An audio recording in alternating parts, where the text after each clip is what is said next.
Si Elizabeth Short ay inilalarawan sa iba't ibang paraan sa loob ng 6 na dekada mula nang matuklasan ang kanyang katawan na hati sa 2 bahagi sa isang bakanteng lote sa Los Angeles. Isang mapanlinlang na playgirl, nangarap maging bituin, malapit sa tukso, isang taong puno ng problema. Higit sa lahat, si Elizabeth Short ay naging simbolo ng Los Angeles noir bilang pin-up girl, ang Black Dahlia, ang patuloy na pagkahumaling sa kanyang buhay at lalo na sa kanyang kamatayan, ang kanyang brutal at marahas na pagpatay na nananatiling hindi nalulutas, ay patuloy na sumasalamin hanggang sa kasalukuyan. Ang kwento ng 22 years old na waitress ay nagbigay inspirasyon sa maraming libro, mga website, isang video game, at pati na rin sa isang Australian swing band. Ang paghahanap sa pagkakakilanlan ng pumatay sa kanya ay naging isang paboritong libangan para sa mga henerasyon ng mga detective. Ang Departamento ng Pulisya ng Los Angeles ay nawalan na ng pag-asa na malutas ang kaso ni Dahlia. Mayroon silang mas mahahalagang krimen na kailangang tutukan at malamang napatay na ang pumatay sa loob ng maraming taon. Gayunpaman, tiyak na ang hindi pa nalulutas na kalagayan ng pagpatay kay Elizabeth Short ang nagbibigay dito ng patuloy na kahalagahan at misteryo. Hey everyone! I just wanted to take a moment to give a huge shout-out to Anwar Selkad ng Muscat, Oman, Rochelle Soraya ng Hong Kong, Surayda Agting ng Jordan, Janelet Ramos ng Talavera, Nueva Ecija, Jaylene Labajo ng Butuan City, Maria Rivers, Bembol Panganiban ng Lipa City, Batangas, Loy Valiente ng Saudi Arabia, at kay Nita Castañeda. Maraming salamat po sa inyong lahat na mga sumusuporta pati na rin sa mga silent listener. Mabuhay kayo at patuloy na maging inspirasyon sa iba. Noong umaga ng January 15, 1947, isang may bahay na nagngangalang Betty Bersinger ay naglalakad sa isang residential na kalye sa gitnang Los Angeles kasama ang kanyang 3 taong gulang na anak na babae nang may nakita silang isang bagay. Malamig at makulimlim ang umaga na iyon at papunta na siya sa isang sapatero upang kumuha ng isang pares ng sapatos.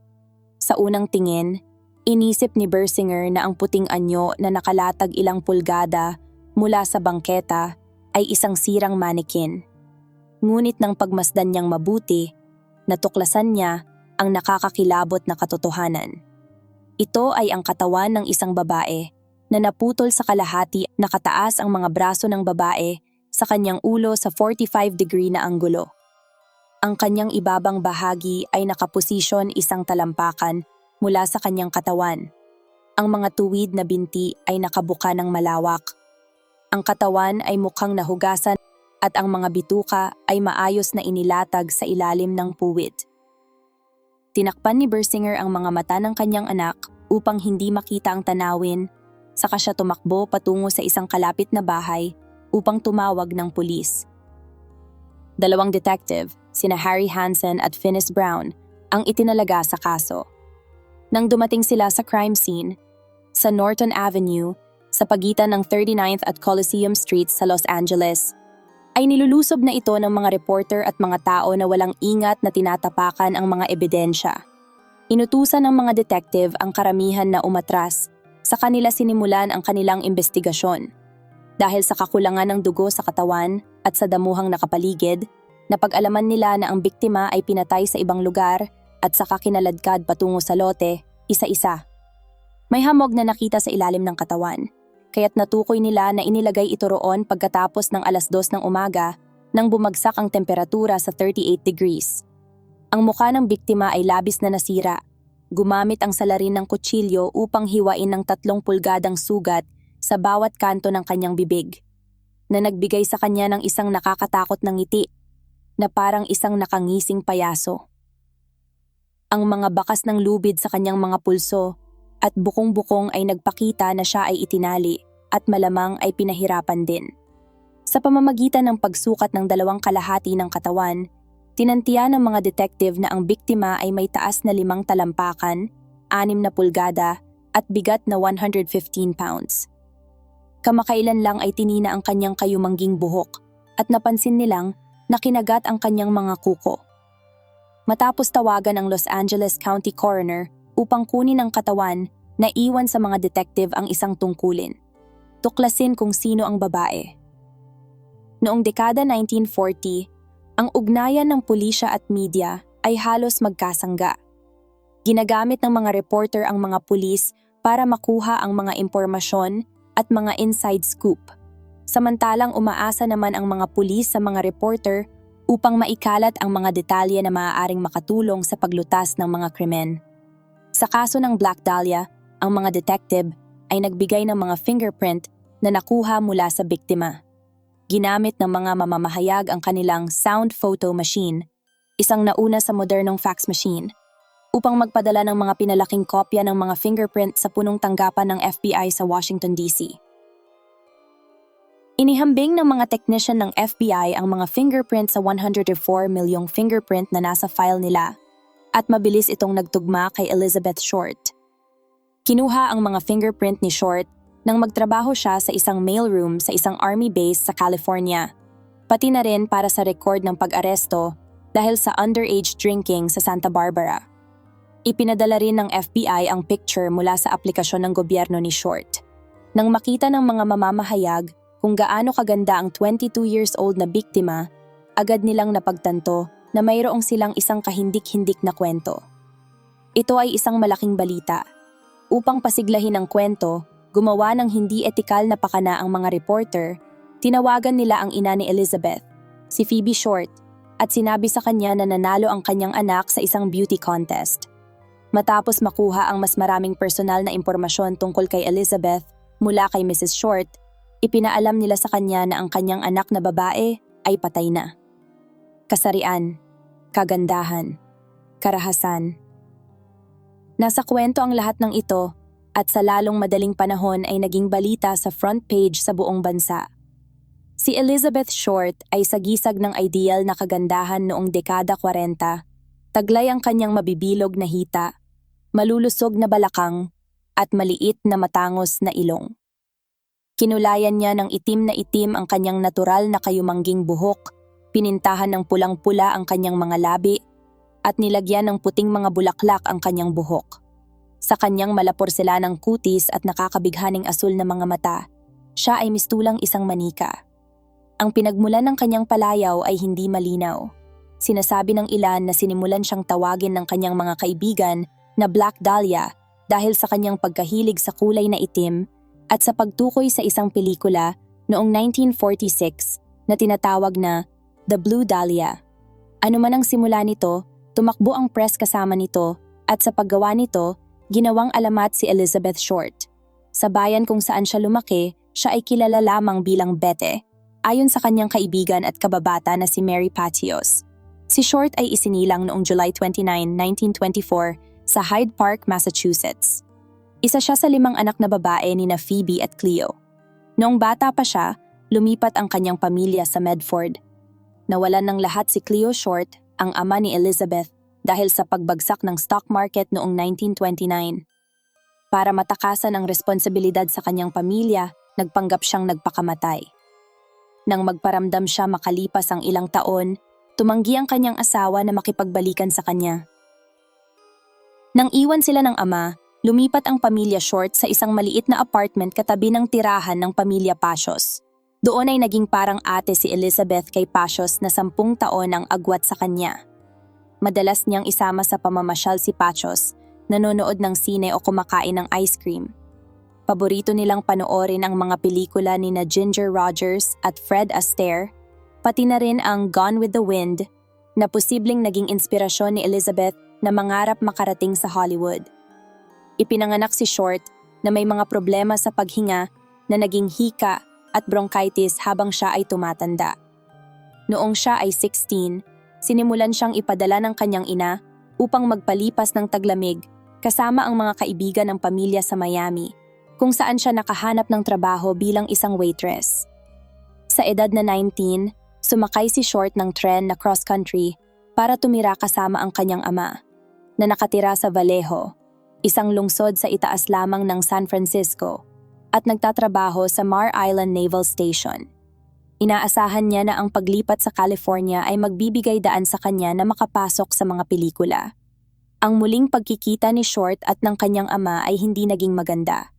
Matapos ang mahabang panahon na hindi pagkikita, pareho silang nagbago at naging estranghero sa isa't isa. Mayroon silang magkaibang pananaw sa buhay. Gusto ni Cleo na pagsilbihan siya ng anak, ngunit si Short ay malaya at ayaw ng mga gawaing bahay. Nakahanap siya ng trabaho sa Camp Cook, malayo sa kanyang ama. Sa Camp Cook, napalibutan si Short ng mga sundalong sabik sa atensyon ng babae. Marami ang humanga sa kanyang ganda. Tinawag siyang Camp Cutie at sinabihan na pwede siyang maging artista. Ngunit makalipas ang ilang buwan, natapos ang kanyang malayang pamumuhay nang siya ay arestuhin sa isang bar sa Santa Barbara dahil sa pag-inom kahit wala pa sa tamang edad. Dahil dito, pinauwi siya sa Medford. Sa sumunod na 2 taon, palipat-lipat si Short sa iba't ibang lugar sa Amerika. Sumakay siya ng tren papuntang Chicago, Florida, California, at pabalik sa Massachusetts. Nagtrabaho siya bilang waitress para matustusan ang kanyang paglalakbay at karanasan sa mga bagong lugar at tao. Mahilig gumimik si Short sa mga nightclub kung saan sumasayaw siya at nakikihalubilo sa mga lalaki. Masaya siya sa ganitong lifestyle. Ngunit noong December 1944, nagbago ang lahat nang makilala niya ang isang sundalo na naiiba sa lahat. Sumulat siya sa kanyang ina tungkol dito. I met someone on New Year's Eve, a major, Matt Gordon. I'm so much in love. I'm sure it shows. He is so wonderful, not like other men, and he asked me to marry him. Pagbalik ni Short sa Medford, lagi niyang ipinagmamalaki ang mga pakpak ng piloto na bigay ni Matt. Nag-umpisa na rin siyang maghanda para sa kanilang kasal at iniingatan ang mga linen na ipinadala ni Matt mula sa Pilipinas. Nang dumating ang mensahero ng Western Union sakay ng kanyang bisikleta sa bahay ng mga Short noong Agosto, hindi nila alam na may dala itong masamang balita. Sumuko na ang Japan noong August 14, kaya kampante na si Short na hindi mamamatay sa giyera si Matt. Iniisip na niya ang mga detalye ng kanilang kasal, ang kanyang damit, ang mga bulaklak, ang pagkain, at ang kanyang ayos. Ngunit ang mensaherong nakabisikleta ay huminto sa tapat ng bahay ng mga Short. Dala ang isang maikling telegrama mula sa ina ni Matt. Matt killed in plane crash on way home from India. My sympathy is with you. Pray it isn't so. Lubos na nalungkot si Short at ilang araw na nagkulong sa kwarto. Paulit-ulit na binabasa ang mga sulat ni Matt. Nang magsimulang lumamig ang panahon, bumalik siya sa Miami. Dala ang kopya ng obituary ni Matt. Sa Miami, sinubukan ni Short na makalimot sa pamamagitan ng pakikipagrelasyon sa iba't ibang lalaki. Naging malapit siya sa iba't ibang klase ng lalaki. Mga sundalo, negosyante, matatanda, bata. Ngunit mas gusto niya ang mga lalaking mayayaman. Alam ni Short na maganda siya. Tuwing naglalakad siya, taas noo siya at alam niyang napapatingin sa kanya ang mga lalaki. May mga humahanga sa kanya, sumisipol, at nag-aalok na ilibre siya ng hapunan. Madalas, tinatanggap niya ang mga alok na ito. Sagot ng mga lalaki ang kanyang pagkain, inumin, upa, at damit. Binibigyan din siya ng mga ito ng pera. Para sa kanya, maliit na bagay lang ang pera kapalit ng pagkakataong makasama siya. May mga nagsasabi na naging bayarang babae si Short, pero walang pruweba na sumusuporta dito. Ginagastos ni Short ang perang kinikita niya sa pag-waitress para sa mga bagong damit. Mas gugustuhin pa niyang magutom kaysa magsuot ng luma o paulit-ulit na damit. Lagi siyang nakaayos kapag lumalabas at paborito niya ang mga itim na damit, blusang may ruffles, matataas na takong, at mahahabang guwantes. Isa siyang simbolo ng kagandahan at kasosyalan noong dekada 40. May gusto si Short sa mga lalaking nakauniporme. Noong July 1946, bumalik siya sa Southern California para makasama si Joseph Gordon Fickling, isang gwapong tenyente sa Air Force. Nagkakilala sila sa California 2 taon na ang nakaraan, bago ipadala sa ibang bansa si Fickling. Mula sa simula, magulo na ang kanilang relasyon. Sa mga sulat nila sa isa't isa, na nakuha ng mga pulis at nalathala sa mga dyaryo matapos ang pagpatay kay Short, makikitang naiinis si Fickling sa pagiging malandi ni Short. Iniisip niya kung mas mahalaga ba sa kanya ang mga lalaking mas mataas ang ranggo kaysa sa kanya. Mukhang hindi nagtagumpay si Short na kumbinsihin si Fickling na mahal niya ito. Lumipat si Fickling sa North Carolina para magtrabaho bilang piloto. Pero nagpatuloy ang komunikasyon nila. Patuloy pa rin siyang nagpapadala ng pera kay Short, kabilang na ang $100 noong buwan bago siya mamatay. Ang huling sulat na natanggap ni Fickling kay Short ay noong January 8, 1947, 7 araw bago siya mapatay. Sinabi ni Short sa sulat na lilipat siya sa Chicago para maging modelo. Sa huling 6 na buwan ng kanyang buhay, palipat-lipat ng tirahan si Short sa Southern California. Nakikitira siya kung saan niya kaya at nagbabayad ng upa kung kinakailangan. Lagi siyang kapos sa pera. Mula November 13 hanggang December 15, nakitira si Short sa isang maliit na apartment sa Hollywood kasama ang 8 babae na nagtatrabaho bilang waitress, telephone operator, at mananayaw. Lahat sila ay nangangarap na makapasok sa mundo ng showbiz. Ang upa sa apartment ay $1 kada araw, pero hindi ito mabayaran ni Short kaya lagi siyang nagtatago sa tagapangasiwa. Ayon sa mga kasama niya sa apartment, lagi raw lumalabas si Short kasama ang iba't ibang lalaki at wala siyang trabaho. Palagi siyang nasa Hollywood Boulevard, sabi ng isa sa mga kasama niya. Mahirap maintindihan ang buhay ni Short dahil mahilig siyang makihalubilo sa mga estranghero at pabago-bago siya ng mga kasama. Wala siyang naging malapit na kaibigan, lalaki man o babae. Si Robert Manley, isang 25 years old na tindero na may pulang buhok, ang huling nakakita kay Elizabeth Short na buhay.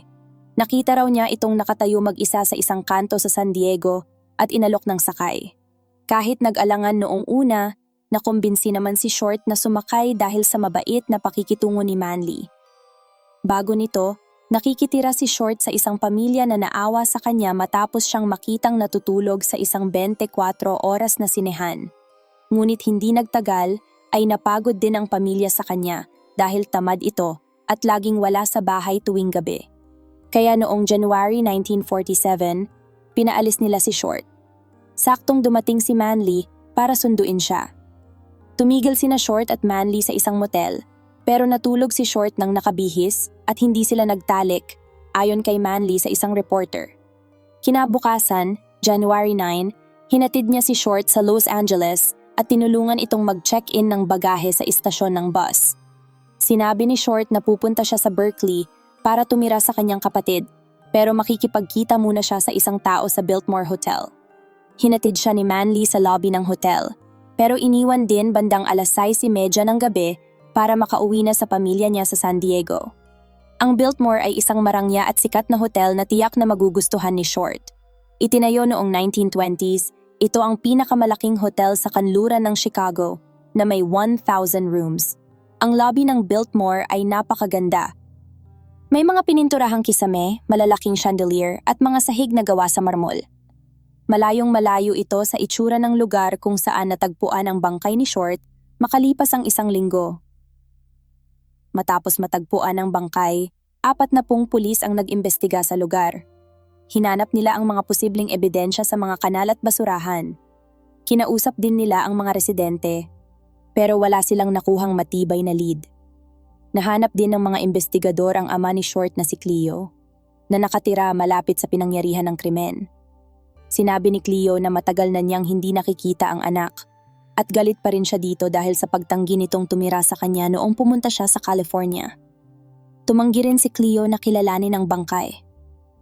Ayon sa coroner, namatay si Short dahil sa matinding pagdurugo sa loob ng katawan na dulot ng mga suntok sa ulo. Wala ring nakitang bakas ng similya sa kanyang katawan.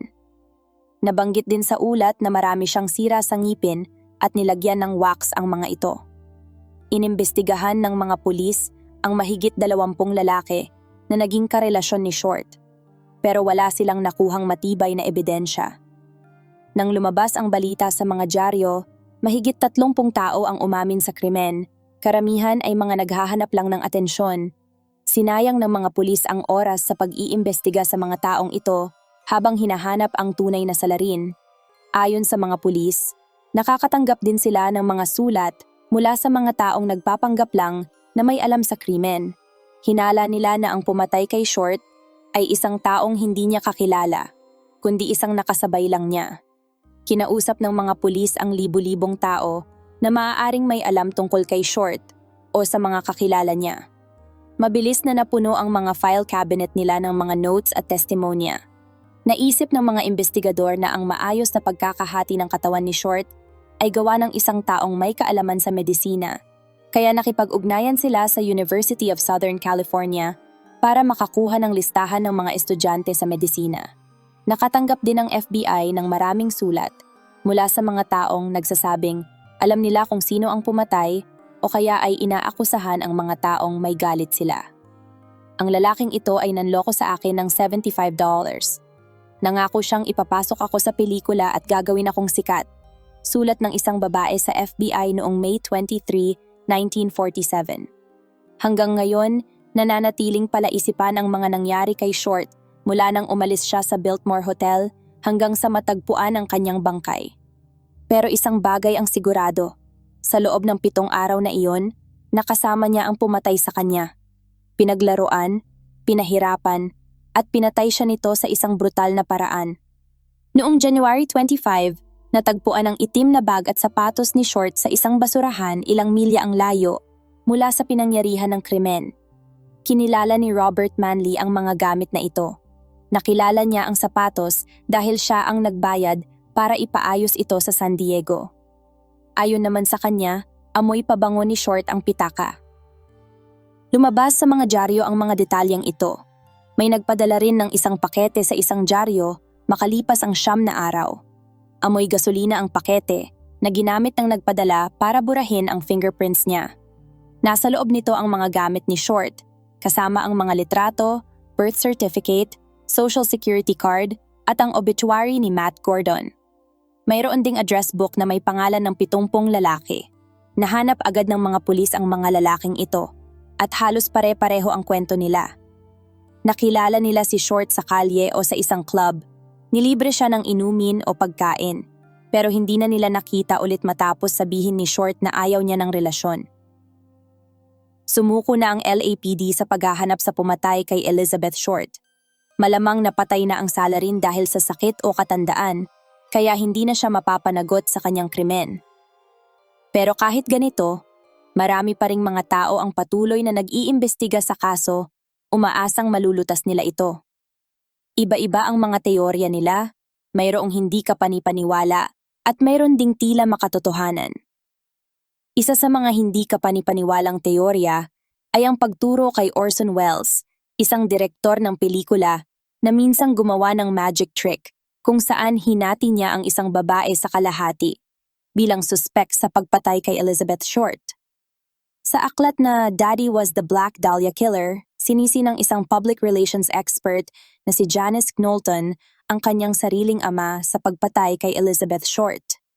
Ayon kay Knowlton, sa tulong ng therapy ay naalala niya ang mga pangyayari noong bata pa siya kung saan pinilit siya ng kanyang ama na panoorin ang pagpapahirap, pagpatay, at pagputol-putol sa katawan ni Short. Inaakusahan din niya ang kanyang ama ng 9 na pagpatay, kabilang na ang pagpatay sa anak nilang dalawa. Hindi naging matagumpay ang libro, pero patuloy na ginulo ni Knowlton ang mga taong sumulat tungkol sa kaso na hindi naniniwala sa kanya. Hanggang sa magpakamatay siya noong 2004 gamit ang drug overdose. Narito ang ilan sa mga suspect na nanguna sa listahan bilang mga posibleng salarin sa nakalipas na 60 years. Robert Manley. Si Manley, ang huling taong nakitang kasama ni Short, ay unang itinuring na suspect, ngunit nakalaya matapos makapasa sa lie detector test. Dahil sa kanyang history ng mental health problems, ipinasok siya ng kanyang asawa sa mental hospital noong 1954 matapos niyang magsabing nakakarinig siya ng mga boses.